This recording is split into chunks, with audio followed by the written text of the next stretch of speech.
Olá, pessoal. Bom dia para vocês. Vamos aqui mais uma aula de filosofia antiga. Hoje nós vamos falar sobre Sócrates, talvez o dono de uma das frases mais importantes ou mais emblemáticas da filosofia, né? Junto com Descartes, né? Descartes que dizia: "Eu penso, logo existo", né? O cogito ergo sum, je pense donc je suis, né? Sócrates disse: "Eu sei que nada sei". E algumas pessoas utilizam essa expressão socrática, né, para dizer que não sabem alguma coisa. Mas o que Sócrates está falando não é que ele não sabe alguma coisa, é que ele sabe a única coisa que é necessário saber, que a condição humilde de se colocar como alguém que precisa e que pode saber mais, ou que na condição de aprendiz, é que realmente sabe. O sábio para Sócrates é aquele que não se coloca na posição de que sabe tudo, mas que se coloca na posição de que ele sabe que não sabe de tudo, ou seja, ele sabe que não sabe ou que não pode saber tudo. Então eu sei que nada sei. Mas vamos lá, vamos à filosofia de Sócrates, então. Esse é o Sócrates. Esse slide meu, gente, é antigo, então fazia algum sentido, alguns anos atrás, essa piada. Hoje não faz a menor sentido essa piada. Era uma ideia para ser uma piada, gente. Alguém sabe quem é esse cara aqui que eu estou mostrando aqui? Vamos ver se o conflito geracional já passou tanto assim. Alguém sabe, gente? Clarissa não sabe, Eduardo não sabe, André não sabe. O Júlia sabe, mas quem é esse Sócrates, Júlia? Jogador, isso, Júlia. Então, gente, não faz sentido, não é mais uma piada, tem que tirar isso dos meus slides. É isso. Esse cara aqui é o Sócrates, tá? Foi jogador da seleção brasileira e jogador do Corinthians, tá? Ele é responsável por um dos movimentos mais bacanas do futebol brasileiro.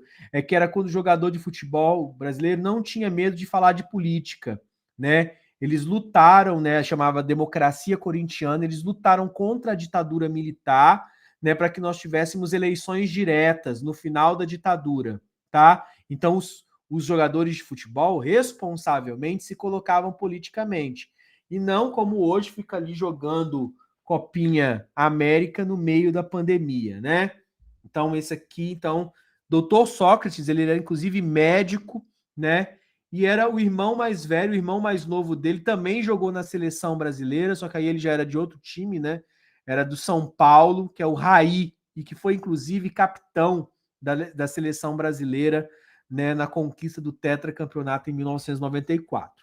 Então, quer dizer, piada não tem mais sentido, né? O Sócrates de verdade é este aqui, né? Este é o Sócrates. Esse aqui é um busto, né, do Sócrates, né? Mas percebam que ele não é fortão como os outros filósofos do período, né? Platão e Aristóteles são sempre mostrados assim como se fossem fortes, né? O Sócrates é gordinho. De fato, ele era gordinho, tá? Vamos lá. Quem foi Sócrates? Um pouco da vida dele. Né? É incrível como sabemos tão pouco daquele que é o pai do pensamento ocidental. Isso é verdade, gente. A maneira como nós olhamos para o mundo hoje, teoricamente, passa pelo ponto de vista socrático. Né? Quando fala assim, você tem que ser racional, não seja louco, pense um pouco naquilo que você está falando, são perspectivas socráticas de uma doutrina que eu vou mostrar para vocês hoje, que chama-se eupraxia, né? Ou se eu sei a verdade, eu tenho que fazer a verdade, eu tenho que ser virtuoso, tá? Isso deu-se, né? Mesmo que a gente não saiba, viva a filosofia socrática, mas não saiba de Sócrates, isso deu porque Sócrates não escreveu nada, não tem um livro de Sócrates, né? Ele confiou sua mensagem aos colóquios individuais, que são as aulas que ele dava, e na força concreta do exemplo, tá? Tanto que ele morre tomando cicuta, mesmo podendo ter fugido dessa condenação. Então, Sócrates foi um filósofo Marte, né? Ele morre pela causa filosófica dele. O que nós temos, conhecemos da herança socrática, dos ensinamentos de Sócrates, é que nos levou, que nos chegou né, por meio dos diálogos platônicos. Como assim, professor, diálogos de Platão? Os livros de Platão são também chamados de diálogos, tá? Por quê? Porque ele usa um método em que um personagem, que é o Sócrates, conversa com outros personagens.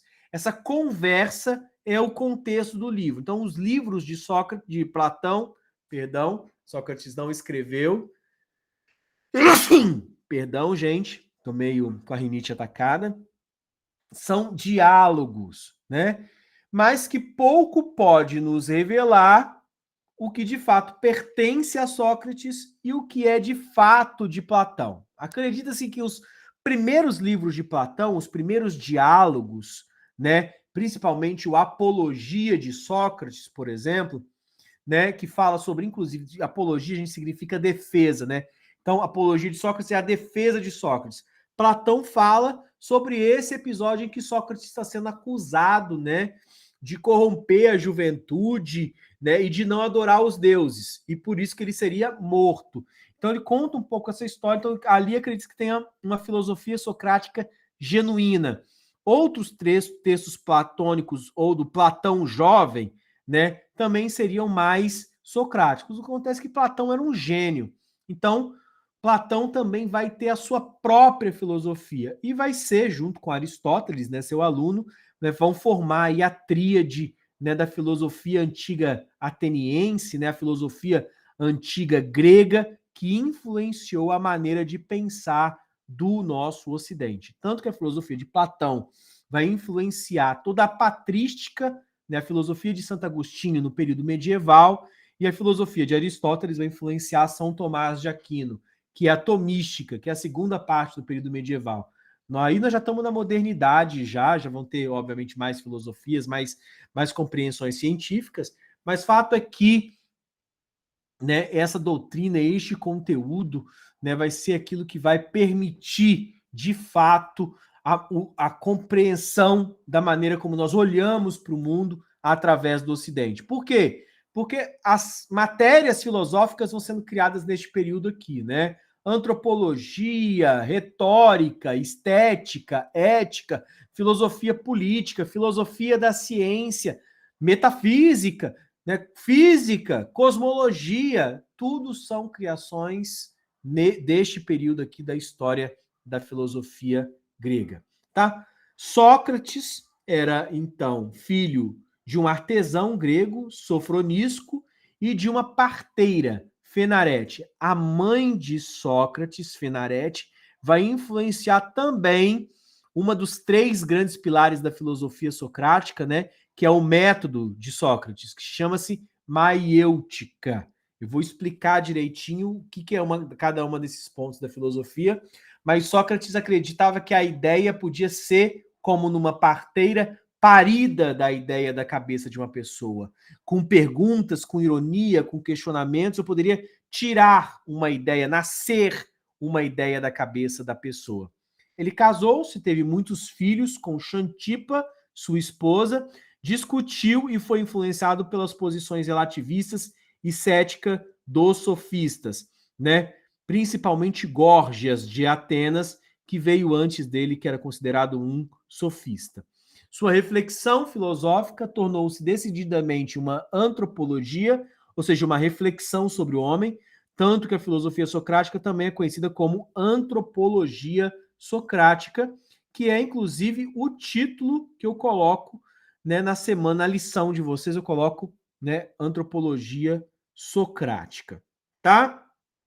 Sua reflexão filosófica tornou-se decididamente uma antropologia, então uma reflexão sobre o homem, e se dava nas praças públicas, por esses colóquios individuais, por essas aulas nas praças, conversando com as pessoas. O espírito de suas aulas era altamente questionador e crítico, ele questionava as bases da sociedade ateniense, tanto que se definia como o moscardo dos atenienses, né? O que é isso? O cara que deixa as pessoas numa situações embaraçosas, que faz vergonha, ou seja, ele era um ateniense que colocava as pessoas numa situação de saia curta. Ele foi acusado em 399, obviamente faltou um AC aqui, né? Um BC, um Before Christ, né? Um antes de Cristo aqui. E em 399 ele é acusado de não acreditar nos deuses, e ele não acreditava mesmo nos deuses da mitologia grega, e romper ou corromper os jovens. E por isso ele seria condenado a beber cicuta, que é um veneno, né? Então ele ia morrer envenenado, tá? Lembrando que Sócrates tinha a possibilidade de fugir, mas não fugiu. Dentre os quadros clássicos aqui, nós temos Platão sentado aos pés de Sócrates, o jovem Platão com a mão em sua coxa, né? Colocando a sua filiação, a sua fidelidade ao mestre de Atenas, né? Aqui, então, nós temos os discípulos de Sócrates chorando, um aqui, ó, na porta, colocando as mãos aqui no muro, todo mundo se lamentando, um outro mais velho aqui virado de costas, lamentando, e o outro integrando a cicuta aqui sem acreditar que não era para ele beber, e ele aqui vai beber, levantando a mão para o céu, dizendo que ele não era para viver este mundo aqui, que ele tinha algo melhor para viver, então, né? É claro que é um quadro, uma pintura artística. Aqui o Sócrates está bonitinho, ó, tá vendo? Ó, o abdômen aqui do Sócrates tá malhado. Não é, na verdade, uma figura correta para falar da filosofia socrática, afinal de contas ele era gordinho, né? Mas enfim, mostrando aqui que Sócrates morre em 399 antes de Cristo.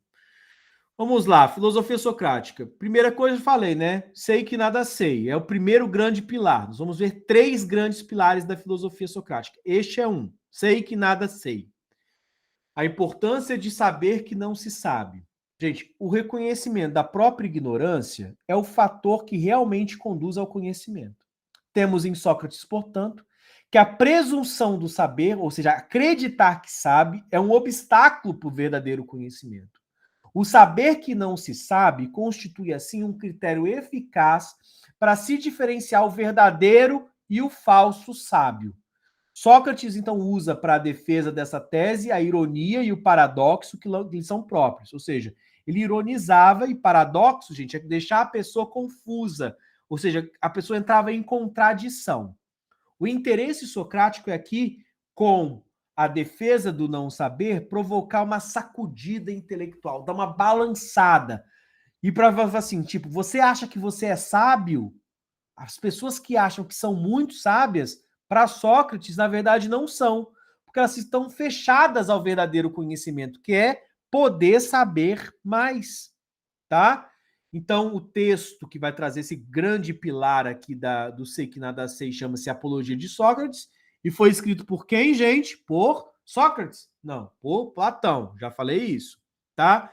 E nele, neste texto, Apologia de Sócrates, algumas traduções também colocam a defesa de Sócrates, que verificaremos como o mestre de Atenas procede sua defesa e, ao mesmo tempo, da sabedoria verdadeira. Então, esses passos aqui que eu estou colocando, 1, 2, 3, 4, 5, até o passo 8, são os caminhos do argumento de Sócrates para defender a verdadeira sabedoria. Então, 1, Sócrates não era, na verdade, humilde, tá? A gente pensa, nossa, sei que nada sei, que cara humilde, né? Essa afirmação, por menos filosófica que pareça, consta da própria boca de Sócrates, ao dizer que o oráculo de Delfos confirmaria que ele é o mais sábio membro da comunidade de Atenas. Então, o Sócrates já dizia, ele não é humilde. Ele falava, o oráculo de Delfos afirmou que eu sou o mais sábio entre os atenienses. Então, era um cara, né, soberbo, tá? Então, você tem que tomar cuidado com isso. Eu sei que nada sei, que aparece humilde, mas Sócrates não era humilde, não. Ele está, na verdade, falando o seguinte, que a busca pela sabedoria é, então, a causa da sua morte. Porque a sabedoria não chega um momento que você tenha sabedoria. A sabedoria é um processo. Existe uma palavra grega para isso. Ela é teleológica. Teleológico significa o quê? Que não é um fim em si mesmo, é um caminho. O caminho se faz caminhando. Então, a busca pela sabedoria também é um caminho de busca. Não é um ponto final, não é um fim em si mesmo, não é um escatológico. Não é um fim enquanto térmico, é um fim enquanto finalidade, é um fim enquanto processo. Então, a sabedoria é uma busca constante. 2. Ao procurar a sabedoria de um mestre, Sócrates percebeu que existia muita diferença entre ser um sábio e acreditar que é um sábio. Então, dessa maneira, o ignorante supõe que sabe tudo, mas o verdadeiro sábio é aquele que sabe que nada sabe. Outra constatação de Sócrates é de desmascarar a ignorância dos falsos sábios causa rancor, que as pessoas não gostam de ser contraditas. As pessoas gostam que a gente fique como, sabe, como uma, sei lá, vaquinha de presépio balançando a cabeça que sim. As pessoas não gostam do conflito, né? Elas não gostam de reconhecer o erro. Elas querem sempre ter a razão, né? E tudo que fala, na verdade, que é contrário a essa razão, e, obviamente, da inteligência advém a dialética, ou seja, a possibilidade de contradizer, né? Então, o que acontece? A pessoa não aguenta, né? Ela quer manter até o final a arrogância de estar correta, entendeu? Então Sócrates dá conta disso, que os falsos sábios são levados pelo rancor e que produzir sabedoria é também abrir mão das suas posições. 4. A verdadeira sabedoria é, portanto, inversamente social ao prestígio social.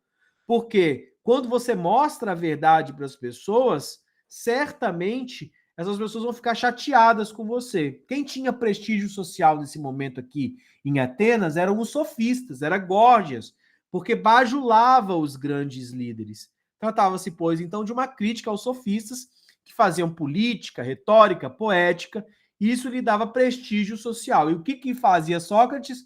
Indagações, questionamentos, perguntas, contrário de política, retórica e poética. Então, se você quer ter prestígio social, Sócrates já está avisando para você aqui, ó. Não seja muito questionador, tá?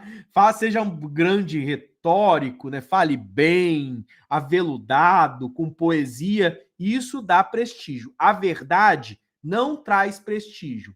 As pessoas às vezes preferem as mentiras que inflem os seus egos dos que as verdades que as machuquem. Então Sócrates acreditava que nem a política, nem a poesia nasciam da sabedoria, tá? Que a sabedoria nasce do questionamento. Qualquer um, portanto, pode escrever para o Sócrates, tá? Isso está escrito na Apologia de Sócrates, um texto literário ou poesia, pois a inspiração destes, a inspiração da poesia, do texto literário, não seria sabedoria para Sócrates, tá? Mas da ordem do divino, como num oráculo. A sabedoria para ele não é um conhecimento técnico, tecnológico, manual. Para Sócrates, a sabedoria era algo que produziria o bem, tá? Que produziria virtude, que produziria potência na vida das pessoas, mesmo que essa tivesse que passar por um processo de crítica, de indagação, de questionamento, tá? Sexto ponto. A consciência da própria ignorância já é, no entanto, uma forma de conhecimento. Sócrates deixa isso muito claro. E aí, então, uma frase do Apologia. Abre aspas. Perdão. Então indaguei a mim mesmo, em nome do oráculo, se preferia ser como eu, isto é, totalmente ignorante das coisas que eles sabem, mas não ignorante da minha ignorância, como eles o são da própria. Ou se teria preferido ter ambas as características neles encontradas. E afinal, respondi a mim mesmo e ao oráculo que escolhia ser assim como sou. O que é ser assim como é? Ignorante das coisas que eles sabem, ignorante daquele tipo de sabedoria falso. Alguém que se questiona sobre a verdade, sobre a realidade das coisas, tá? Então, assim, Sócrates, dessa forma, admite que a sabedoria advém daquele que admite não saber. Então, frase do Apologia de Sócrates, abre aspas. Sabeis, cidadãos, que exatamente por essa investigação atraí sobre mim muitas inimizades, as mais maléficas e as mais graves, que deram origem às numerosas calúnias a meu respeito e ao título de sábio. De fato, Aqueles que estão sempre presentes aos meus colóquios, às minhas aulas, supõem que eu seja um especialista nas disciplinas em torno das quais pode-se dar de eu convencer outrem da ignorância. Então, quer dizer, olha, eu não sou especialista em todas as coisas. Eu somente estou me perguntando, me indagando se as coisas de fato são como são, ou se as coisas são da maneira que estão ali escritas, da maneira que são, tá? Por fim, então, Sócrates se coloca como um símbolo da ignorância que, no geral, todos devem assumir. Em seu discurso, coloca que desmascarar falsos sábios é, portanto, um dever de elevado, inclusive, valor cívico. Mas o que fica para nós aqui? Primeiro pilar da filosofia socrática.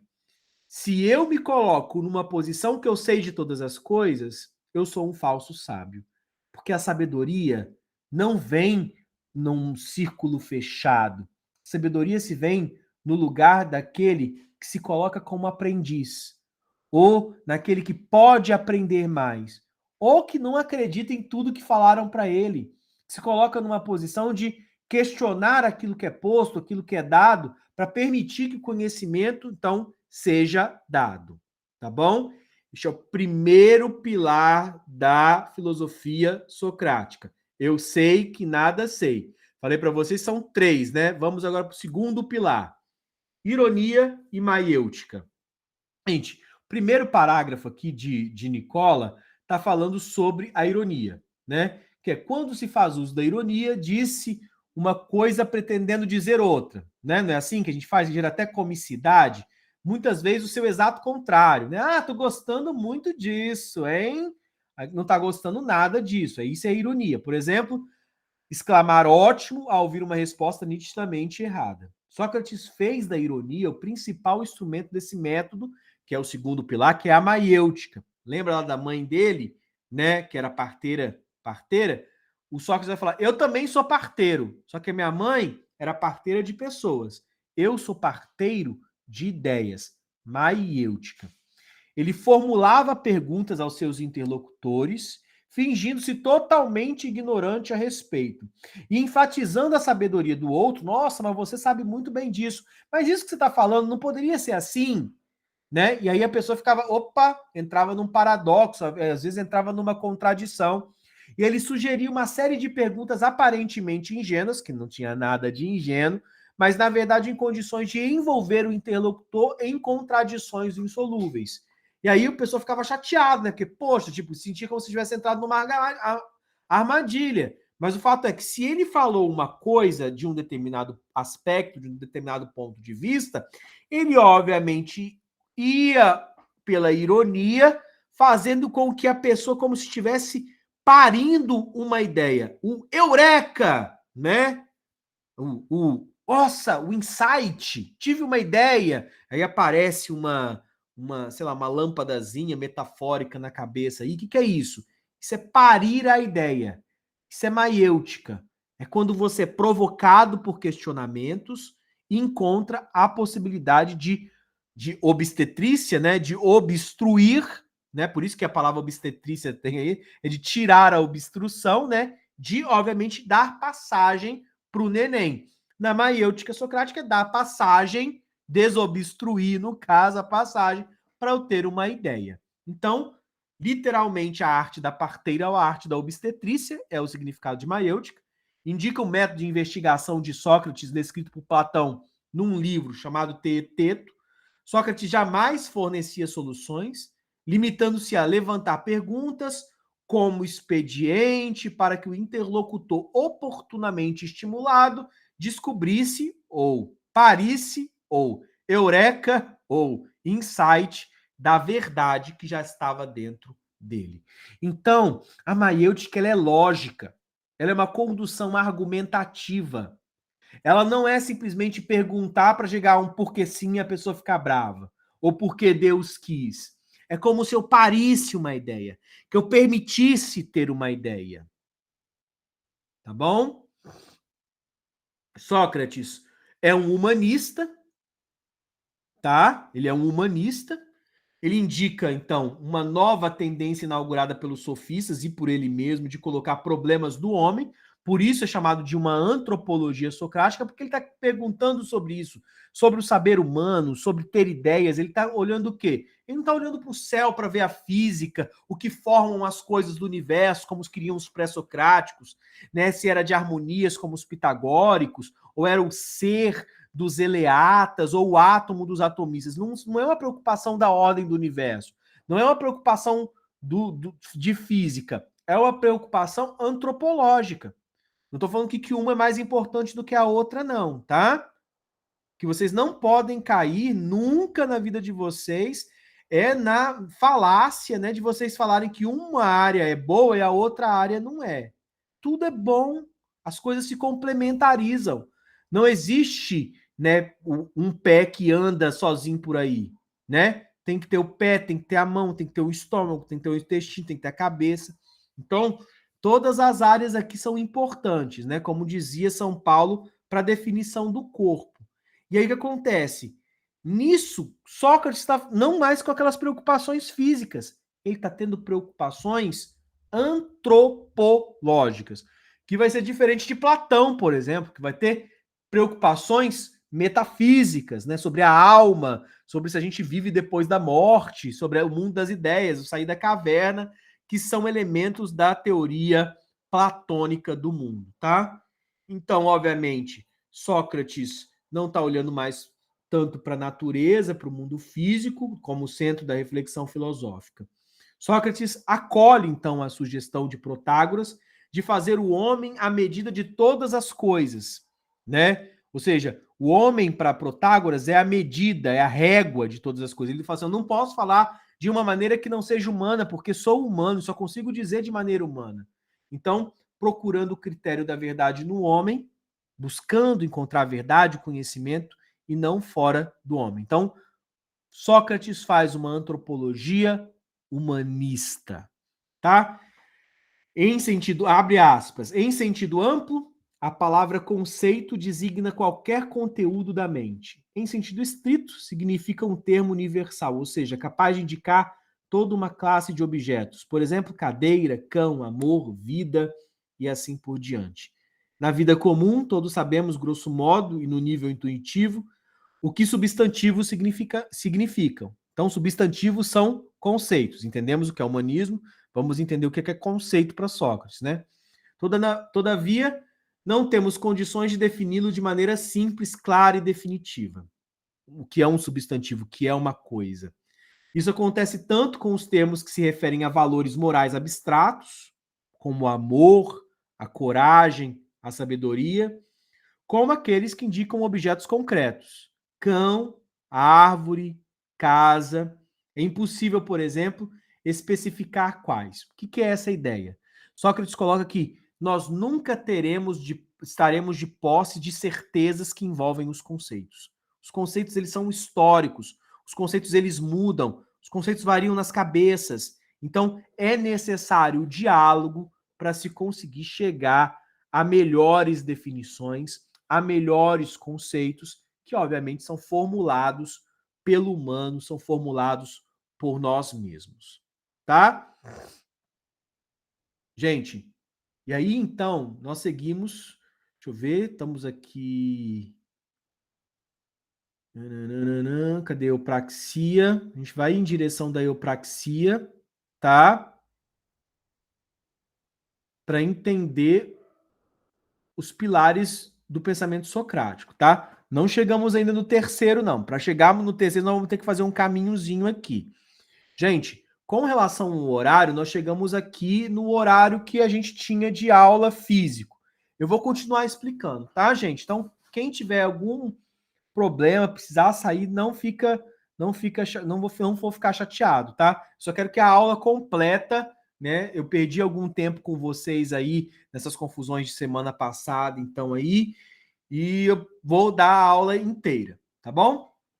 Então, o Sócrates é alguém que coloca a necessidade da gente conhecer a si mesmo, de nós nos conhecermos. O objetivo, inclusive, da filosofia dele é o aperfeiçoamento do sujeito, porque é uma antropologia. Então, o objetivo da filosofia é o aperfeiçoamento do sujeito. O aperfeiçoamento de uma coisa acaba por implicar em conhecê-la. porque você não consegue aperfeiçoar aquilo que você não conhece. Então a filosofia então significa conhecer a si próprio, como escrito lá no templo de Delfos, que estava escrito conhece-te a ti mesmo. Esse conhecimento de si mesmo é apenas aparentemente fácil, gente, porque a gente não consegue conhecer totalmente quem nós somos. A gente, durante a vida, vai tendo inspirações e vai trabalhando em direção a nos conhecermos a nós mesmos. Mas não é uma tarefa fácil, porque nós temos luz e temos escuridão, nós temos coisas boas e nós temos coisas ruins. E o viver é justamente tentar indo trabalhar, montando, construindo uma personalidade, buscando saber de fato quem nós somos. Sócrates entendia isso. Para avaliar-se como indivíduo é, portanto, possuir um modelo de homem, que era um modelo de humano, né? Algo que eu quero chegar, ou seja, ter meta. Não adianta eu ficar a vida toda perdido sem meta, né? Então, o homem é tanto um corpo, alma, mas a análise dele deveria privilegiar a alma, tá? A alma, gente, aqui é a psique, é a mente, é a razão. Por isso que Sócrates é tão importante nos nossos tempos, né? Porque ele indica o princípio da racionalidade. Ele aponta o quê? Para uma sociedade que se encontra na alma pela racionalidade. Ou seja, que eu não vou ali e faço qualquer coisa, né? Óbvio que a gente vai ver durante a história da filosofia várias críticas a essa perspectiva do conhece a ti mesmo de Sócrates. Inclusive o próprio Nietzsche vai fazer muitas críticas, isso no período contemporâneo, no período... Nietzsche morre em 1900, né? Na passagem do século XIX para o século XX, né? Mas vão ter críticas a essa perspectiva socrática da razão. Mas o fato é que nós vamos, enquanto sociedade, nos construindo uma sociedade que é moderna, e a modernidade se dá pelo primado, né, da razão, né, pela excelência da razão. Para nos conhecermos melhor, devemos nos espelhar em alguma coisa, buscar um modelo, né? Conhecemos a nós mesmos, observando a nossa melhor parte, assim como podemos observar a nossa imagem refletida na pupila de outro homem, ou seja, no espelho. A alma conhece verdadeiramente a si mesma quando analisa a sua parte racional e a sua parte espiritual. Ou seja, quando olha para si. É então o componente racional da alma a morada do divino. Ou seja, se a alma é capaz de ser racional, essa racionalidade que seria para Sócrates aquilo que nos diferencia de todos os outros animais. Esse componente é aquilo que nos faz divinos ou excelentes. Quando eu perco a razão, eu me torno mais próximo dos outros animais. Então a filosofia não ensina a verdade, né? Não há uma verdade sendo ensinada aqui, mas justamente autodescobrimento, autoconhecimento ou maneiras de conhecer a si próprio. Então a verdade, ela acaba sendo uma conquista muito pessoal, um processo de amadurecimento, um processo de florescimento, em que eu vou olhando para o meu interior, me estimulando e vou, obviamente, sabendo do que eu sou capaz, sabendo quem eu sou, né? O filósofo, a profissão do filósofo, então, já que eu tenho a maiêutica, a ironia e esse humanismo de conhecer a mim mesmo, o filósofo se torna, então, um parteiro de almas. A atividade do filósofo pode ser comparada das parteiras. Lembra que eu falei isso? Aqui praticamente eu vou ler porque eu já falei tudo isso aqui. Sócrates se coloca como obstetra de almas. Na Grécia, somente as mulheres idosas podiam ser parteiras, portanto, quando elas eram estéreis. Elas não podem ter mais filhos, mas têm experiência. Profundamente sábias, graças à sua vivência, podem exercer esse papel de guias. Obviamente, a filosofia é mais complexa do que a parturição tirar um neném, uma vez que, dependendo do parto de pensamentos, tem uma geração tanto do que é verdadeiro, a vida, quanto do que é falso, a morte. Então, a parturição de ideias é um pouquinho, segundo Sócrates, mais complexa. Então, a filosofia funcionaria como uma obstetrícia espiritual, né? O filósofo, assim como a parteira, é estéril de sabedoria, sei que nada sei, não possui nenhuma verdade, não vai dogmatizar, não vai dar uma de padre, de pastor e falar: estou trazendo a verdade para você agora, você vai ter que viver segundo as minhas regras, senão você vai para o inferno. Não é isso, a filosofia não faz isso, né? Ela não chega te colocando aqui, vomitando na sua cabeça um monte de regra para você seguir. Porque se você não seguir, isso aí pode ser algum tipo de filosofia que vai descrevendo caminhos de felicidade. Mas o que é felicidade para cada um é diferente. O filósofo, então, para o Sócrates, estéril de ideias, ele vai fazer questionamentos, perguntas, para que você consiga parir as suas próprias ideias. Então, até porque nós somos diferentes, né? Então nós vamos parir filhos diferentes também, ideias diferentes, né? E tendo isso em comum com as parteiras, também sou estéril de sabedoria. É verdadeiro o que muitos censuram em mim, de questionar os outros, sem nunca me pronunciar sobre nada, por ser ignorante. Lembra? Sei que nada sei.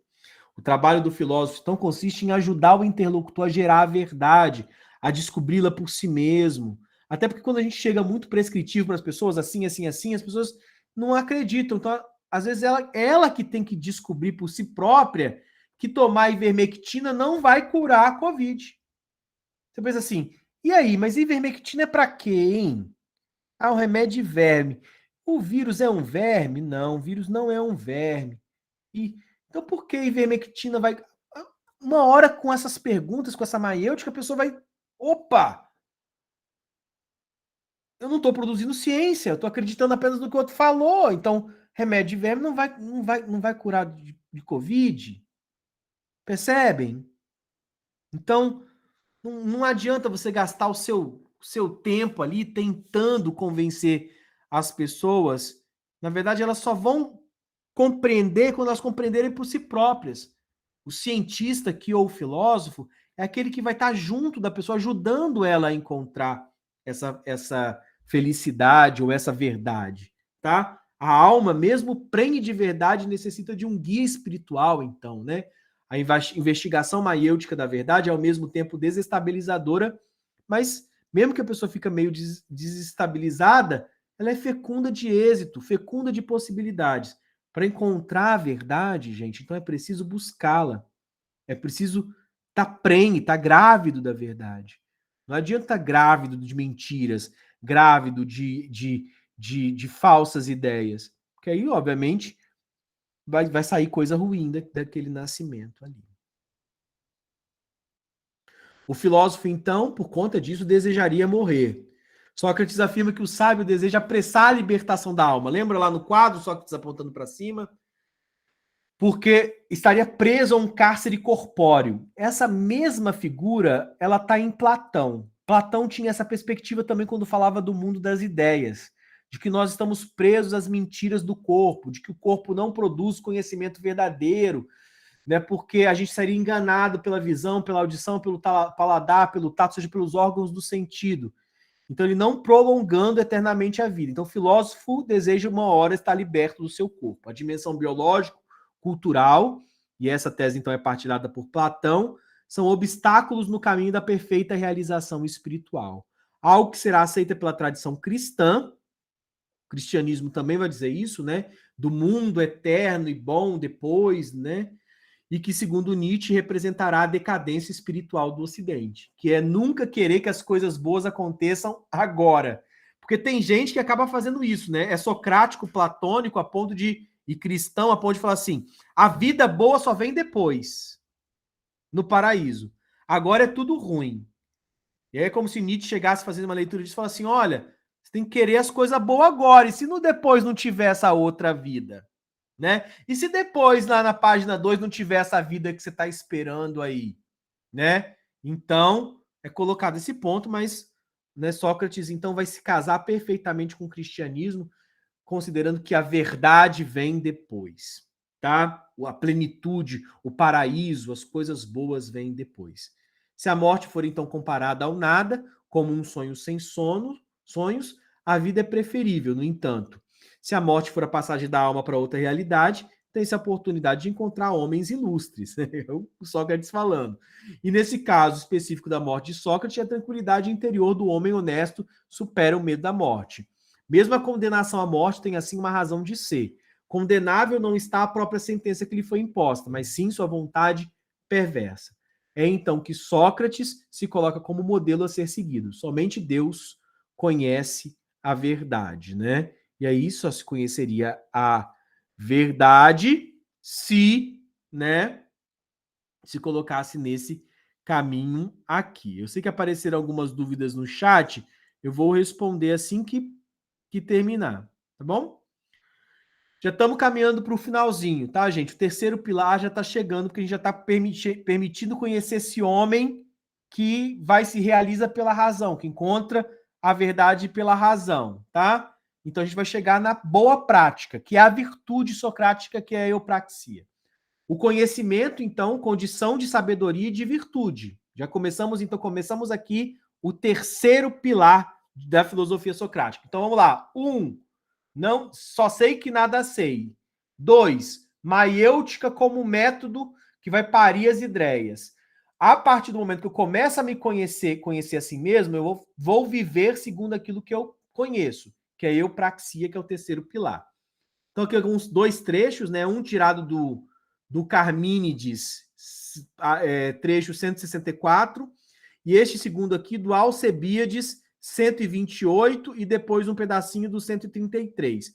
Eu peguei isso num livro de um filósofo italiano chamado Rodolfo Mondolfo, que é professor de filosofia antiga. Então vamos lá. Não poderia consentir jamais que um homem que não tenha conhecimento de si mesmo possa ser sábio. Pois até chegaria eu a afirmar que precisamente nisto consiste a sabedoria, conhecer a si mesmo. E concordo com aqueles que em Delfos escreveu a frase. Então, o que estão falando aqui? Tipo, se eu me coloco como alguém que não sabe e eu começo a conhecer a mim mesmo, eu estou trilhando o caminho da sabedoria.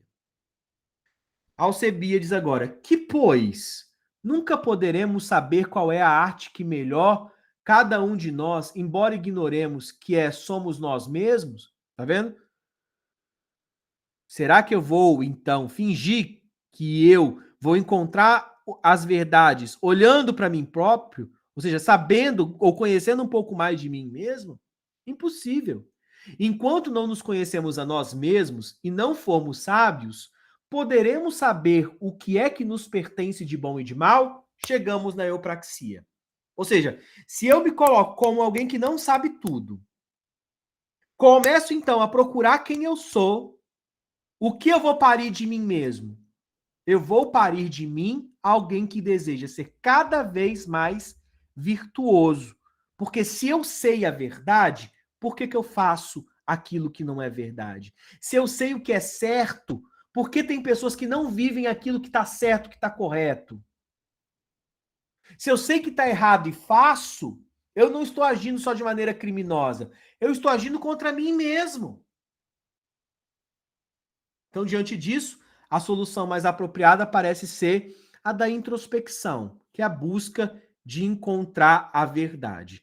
Aqui um trecho de Xenofonte, de Memórias também em Mondolfo, que o Sócrates não quer acreditar na física, não quer acreditar nos que os olhos dele veem apenas, ele desconfia.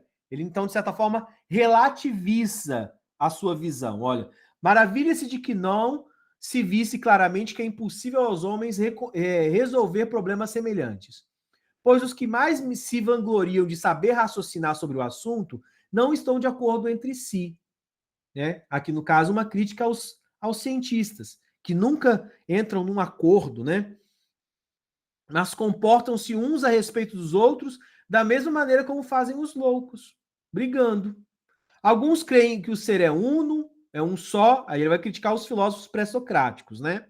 Uns acreditam que é um ser só, outros que é uma pluralidade infinita, alguns que tudo se encontra em movimento perpétuo, outros que nada se move jamais, alguns que tudo nasce e morre, aqueles que nunca nasce nem morre nada. Ou seja, ele está criticando a cosmologia pré-socrática, dizendo o seguinte: nunca vão chegar a uma verdade, sempre vão estar degladiando, porque o mundo é instável, porque instável são os nossos órgãos do sentido e a percepção que temos do mundo. E aí, então, as coisas seriam possíveis a partir da moralização, né? Ou seja, de ser virtuoso, de fazer as coisas boas a partir do conhecimento de si próprio. Sócrates não se ocupava da natureza. somente se ocupava das coisas morais. E nessas procurava o universal. Ou seja, não é aquilo que um ou outro acha, é aquilo que está em você, em mim e em todos os outros, mas de natureza psíquica, mental. E antes de tudo, pusera o seu pensamento nas definições. Com muita razão, procurava ele as essências, o que é de cada coisa, pois tratava de raciocinar, e o princípio dos raciocínios é a essência das coisas. Então, gente, com preguiça você nunca vai chegar a lugar nenhum. Porque o verdadeiro objeto da ciência é a busca de encontrar aquilo na ciência que são as leis universais que pouco mudam. Então, inclusive Piaget vai chegar sobre isso e vai falar o seguinte: por isso que a ciência física e a ciência matemática são conhecimentos verdadeiros. Porque ela busca encontrar a essência do funcionamento de cada coisa. E não era aquilo que estavam fazendo aqueles cientistas pré-socráticos ali, procurando as aparências. Então, a exigência da investigação, então, em Sócrates, daquilo que é universal, daquilo que está em todas as coisas. Não é a opinião, não é a doxa. Eu hei de procurar uma só virtude, e eis que encontro um enxame de virtudes, né? E tomado neste imagem do enxame, se trata de perguntar qual é a natureza das abelhas. Responder-me-ás que há muitas abelhas e muitas espécies. Mas se te pergunta depois, em que as abelhas não diferem entre si e são todas abelhas? E do mesmo modo, as virtudes, pois apesar de serem muitas e de muitas espécies, não obstante brilhem todas elas uma mesma coisa, pela qual o que brilha nas virtudes, então, é que elas são virtudes. Então, em vez de procurar as diferenças entre as abelhas ou as diferenças entre as virtudes, Sócrates está querendo encontrar o que faz uma virtude ser igual a outra. Supõe, então, que alguém te pergunte: que é a figura? Nós nos encontraremos sempre com muitas causas, mas não desejo isto, pois essas múltiplas figuras, Quero saber, então, o seguinte, porque existem muitas figuras, né? Quero saber o seguinte: que é que chamas de figura? Não compreendes que procuro o que há de igual no redondo e no reto, e em todas as outras figuras que dizes, né? Ou seja, o fato de que são estruturas geométricas. Nesse caminho aqui socrático, Sócrates está indo muito a partir de Pitágoras. Que é, não importa que os triângulos sejam diferentes. O que faz um triângulo é o fato de que a soma dos ângulos internos seja sempre igual a 180 graus. Tá? Então, Sócrates está indo no caminho de buscar, pela indução, definições científicas. Um método de investigação, tá? Que vai me provocar o quê? Se eu conheço alguma coisa, eu me convenço daquilo que eu conheço. E convicto, eu sou levado a agir. Esse é o caminho, tá? Se eu conheço algo, esse conhecimento me leva à convicção. Se estou convicto daquilo que sei, a convicção leva à ação. E aí nós temos o terceiro pilar socrático, que é a eupraxia. Então vamos lá. Quem sabe a maneira como se deve honrar os deuses, não julgará certamente, convença, fazê-lo de modo diferente do que sabe. Se eu estou conhecido de uma maneira que eu faço da vida, uma maneira de viver, muito dificilmente alguém vai me convencer do contrário. Então, e crês que quem saiba o que deva fazer pode julgar que lhe convém não fazê-lo? Sejam de novo. E crês que quem saiba o que se deve fazer, se sabe o que tem que fazer, você convém convencê-lo de não fazer o que ele tem que fazer? Então, não creio. E conheces alguém que faça coisas diferentes das que julga que deve fazer? Ah, tem um bocado, tá, gente? Que faz aquilo, que sabe que tá errado e continua fazendo que tá errado. Tá? Aí colocou não, porque conhece várias pessoas que fazem assim. Então, aqueles então que sabem o que as leis ordenam com referência aos homens, realizam as coisas justas, sem dúvida. Portanto, então, definiremos retamente como justos aqueles que sabem o que as leis ordenam com referência aos homens, que sabem o que tem que fazer, que estão convictos que tem que fazer. E se essa convicção é gerada porque eles sabem o que tem que fazer, essa convicção vai provocar o quê? A ação, ou seja, ser virtuoso, porque se tem que ser virtuoso. A virtude, então, são conquistas pessoais. Se a pessoa sabe o que tem que é o certo, por que ela vai fazer o errado? O remorso, o peso, a depressão, tudo isso vem o quê? De saber o que não está certo. Então, por fim, o bem socrático pode ser identificado com perdão, com a eupraxia. Gente, em grego significa verdade, né? Lembra? Carioteca é uma célula eucarionte. O que é eucarionte? Núcleo verdadeiro. Tem carioteca, o DNA não está disperso no plasma, então é uma célula eucarionte. Carios, película, verdadeira. Verdadeira película, tá? Eupraxia o quê? Verdadeiro. Praxi, prática. Prática, ser virtuoso. Então, é a verdadeira prática. Então, ou seja, o bem viver. Há uma identidade entre virtude e felicidade. Para Sócrates, a gente só consegue ser feliz quando a gente age de acordo, né? A gente se convence e age de acordo com o conhecimento, de acordo com a verdade. Vamos lá, Arthur colocou assim, então nós não somos perfeitos, mas podemos nos tornar a melhor versão de nós mesmos? Sim, André entendeu perfeitamente. Perfeição a gente nunca vai alcançar, mas a gente consegue caminhar em torno de produzir sempre o melhor de nós mesmos. Perfeito. Vamos lá, Lia, a astrologia tem algo relacionado a isso no Conhece a Ti Mesmo? Não, Lia. Para o Sócrates, não. A astrologia é um tipo de conhecimento antigo, né? Antes de Sócrates, inclusive, nós temos experiências astrológicas, né? E astronômicas também, que são diferentes, né? Astrológicas e astronômicas desde os grandes templos egípcios, tá? Então, é um conhecimento bastante antigo.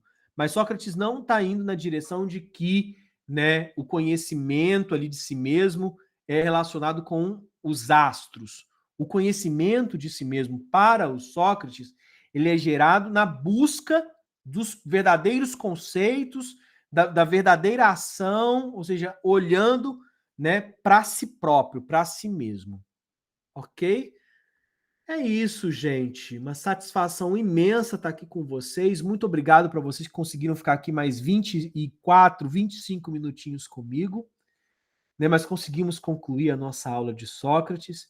Desejo para vocês aí na continuação aí desse tempo que a gente vai estar junto no IFES, o melhor para vocês, né? Vou colocar as aulas, instruir lá no AVA, né, o material. Por favor, assistam às aulas, deem uma olhada no material e semana que vem, então, vamos ter um exercício valendo nota, lembrando isso, e obviamente vocês já passam então para tutela, para o carinho, para o cuidado do professor Ernesto Sharpnel.